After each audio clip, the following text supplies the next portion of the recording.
સ્વાગત છે આપનું ડીટીવી ન્યૂઝમાં। દાહોદ જિલ્લાના રાજકીય મેદાનમાં આજે એક મહત્વપૂર્ણ રોમાંચક વિકાસ સામે આવ્યો છે। આમ આદમી પાર્ટીએ જાલોદ તાલુકામાં પોતાની તાકાત વધારી લીધી છે। વિગતો જાણવા માટે વિડીયો અંત સુધી જરૂર જુઓ, કારણ કે આ ખબર તમારા માટે ખાસ છે। જાલોદ સર્કિટ હાઉસ ખાતે આજે આમ આદમી પાર્ટીની મહત્વની બેઠક યોજાઈ હતી। આ બેઠકમાં એક નવો મોટો ચહેરો આમ આદમી પાર્ટીમાં જોડાયો છે। જાલોદ તાલુકા પંચાયતના મહિલા સભ્યના પતિ પિન્ટુભાઈ બાબુભાઈ ડામોર તેઓ પોતાના સમર્થકોના મોટા જૂથ સાથે પાર્ટીમાં સામેલ થયા છે। બેઠકમાં દાહોદના ધારાસભ્ય ચૈતર વસાવાના હસ્તે પિન્ટુભાઈને આભારના પ્રતીક તરીકે ખેસ પહેરાવવામાં આવ્યું। આ દરમિયાન હાજર સમર્થકોએ જોરદાર તાળીઓથી વાતાવરણને ગુંજવી દીધું। આ જોડાણના કારણે આમ આદમી પાર્ટીને જાલોદ તાલુકામાં મજબૂત સ્થાન મળ્યું છે અને સ્થાનિક સ્તરે પાર્ટીની તાકાતમાં વધારો થયો છે। મિત્રો, આ બેઠક આગામી સ્થાનિક સ્વરાજ્યની ચૂંટણીને ધ્યાનમાં રાખીને બોલાવવામાં આવી હતી। જાલોદ સર્કિટ હાઉસમાં યોજાયેલી આ મિટિંગમાં આમ આદમી પાર્ટીએ પોતાની વ્યૂહરચના સ્પષ્ટ કરી। જિલ્લા પ્રમુખ, જિલ્લા કાર્યકર્તાઓ તેમજ જાલોદ અને લીંબડી તાલુકાના પ્રમુખો વિસ્તારમાં ઉપસ્થિત રહ્યા હતા। બેઠક દરમિયાન બે મુખ્ય મુદ્દાઓ પર લાંબી અને વિગતવાર ચર્ચા થઈ।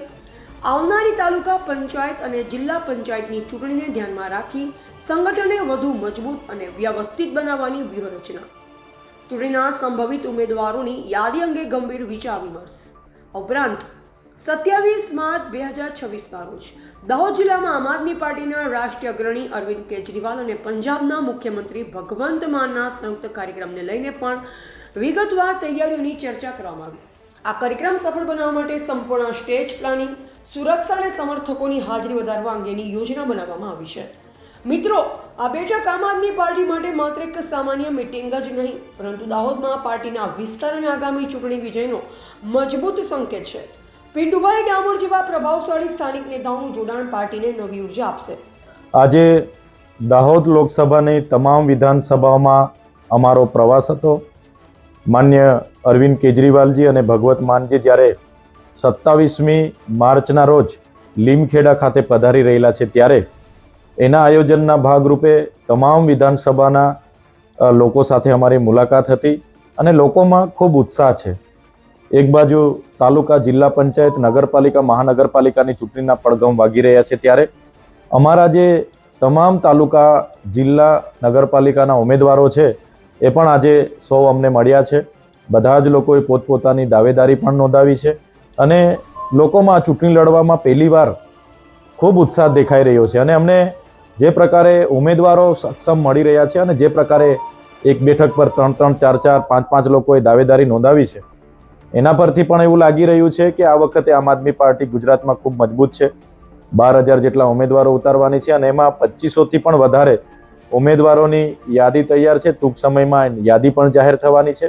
પહેલા તબક્કાની યાદી જાહેર થયા બાદ ફરી 5 દિવસ, 7 દિવસમાં ફરી બીજા તબક્કાની યાદી જાહેર થવાની છે। એમ સંપૂર્ણ ગુજરાતમાં તમામ બેઠકો પર આમ આદમી પાર્ટી લડવા જઈ રહી છે। ટ્રાઇબલ જે બેલ્ટ છે, અંબાજીથી ઉમરગાંવ જે વિસ્તાર છે, એની વાત કરું તો આજે એ વિસ્તારમાં આમ આદમી પાર્ટી ખૂબ મજબૂત છે। અમે જે વિસ્તારના પ્રવાસો કર્યા છે, ત્યાંની તમામ તાલુકા બેઠકો, તાલુકા પંચાયતો હોય, જિલ્લા પંચાયતો હોય, આમ આદમી પાર્ટી આવનારા દિવસોમાં પોતાની પ્રમુખ સાથેની સંપૂર્ણ બોડી પણ બનાવશે એવી અમને પણ પૂરી વિશ્વાસ અને ખાતરી છે। અને જે માન્ય કેજરીવાલજીની સભા છે, એમાં પણ હજારો લોકો સ્વયંભૂ એ સભામાં ઉપસ્થિત રહેશે એવો સૌ લોકોએ અમને આશ્વાસન અને અપેક્ષાઓ આપી છે। તેમને આ ખબર કેવી લાગી? શું આમ આદમી પાર્ટી આ વખતે જાલોદ અને દાહોદમાં મોટો ઝટકો આપશે? તમારા વિચાર કમેન્ટમાં જરૂરથી લખો। ડીટીવી ન્યૂઝ તમારા માટે આવી તાજી અને સાચી ખબરો લઈ હંમેશા હાજર છે। વિડીયોને લાઈક કરો, શેર કરો અને ચેનલને સબસ્ક્રાઇબ કરવાનું ભૂલશો નહીં। ધન્યવાદ।